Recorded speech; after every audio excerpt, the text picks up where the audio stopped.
I was always a kind guy जो अपना art दूसरों के साथ शेयर करना पसंद करता था। बट मैं अपना आर्ट केवल उन लोग के साथ शेयर करता था जो मेरे काफ़ी क्लोज हों, because I am shy. But this time I did something जिसका मुझे अपने पूरे लाइफ भर रिग्रेट रहेगा। So it was free period in my class और सारे बच्चे बैठ के बात कर रहे थे लाइक अ टिपिकल क्लासरूम।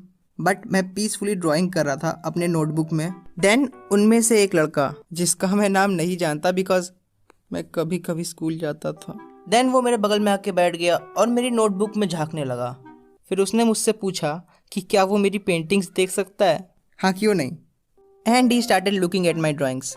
फिर उसके बाद कुछ पढ़ने पलटने के बाद उसने मेरी ये ड्राइंग देखी। आई मीन ड्राइंग सिमिलर ऐसी ही थी बट ये नहीं थी। फिर उसके बाद उसने मेरी वो ड्राइंग सबको दिखानी शुरू कर दी और उसके पीछे मैं उसे रोकने की कोशिश कर रहा था। सब लोग मेरी ड्राइंग्स को ऐसे देख रहे थे like it was some kind of porn. Like सही में आई मीन बस 2 सर्कल है भाई और कुछ नहीं। और मैं अपने नोटबुक को वापस लेने की कोशिश कर रहा था बट नहीं ले पा रहा था बिकॉज वो लड़का मुझसे लंबा था। और मेरे नोटबुक को देखने की खींचातानी में उन्होंने मेरा नोटबुक डैमेज कर दिया। बट इवेंचुअली मैंने अपना नोटबुक वापस ले लिया उन लोगों से। But it was too late. My notebook was blank. उन पन्नों पे कोई ड्राइंग्स नहीं थी बिकॉज जिस पेज पे ड्राइंग थी वो किसी ने फाड़ दिए थे। और फिर उसके बाद मैं और मेरा एक फ्रेंड, हम दोनों सबसे पूछने लगे कि पेजेस किसके पास हैं। और फिर हमें पता चला कि पेजेस इस लड़के के पास है। For now let's call him Duryodhan. फिर हम दोनों दुर्योधन से अपने पेजेस मांगने चले गए बट उसने मना कर दिया कि उसके पास ऐसी कोई पेजेस तो हैं ही नहीं। लॉन्ग स्टोरी शॉर्ट, दुर्योधन ने वो पेजेस फाड़ के डस्टबिन में फेंक दिए थे और हम दोनों कुछ कर भी नहीं पाए बिकॉज वो हमारी क्लास टीचर का लड़का है। और जब वो मेरे पेजेस फाड़ रहा था मुझे उसका चेहरा आज तक याद है। It was like he didn't care कि मैंने कितना टाइम और एफर्ट उन आर्ट पीस पे दिया है। आई मीन उसने मेरी सारी आर्ट पीसेस फाड़ के फेंक दी थी। हाँ, मुझे आज तक याद है कि मैं सारी टीचर्स को उसके बारे में बता रहा था बट सबने मुझे ये बोल के शांत करा दिया कि it was just a drawing.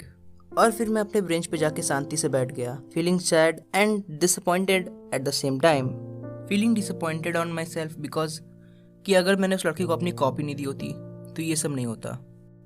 And feeling sad कि जो हो चुका है मैं उसे बदल नहीं सकता और जो मेरी इतनी सारी यादें थी मेरी ड्राइंग्स के साथ वो अब वापस नहीं आ सकती।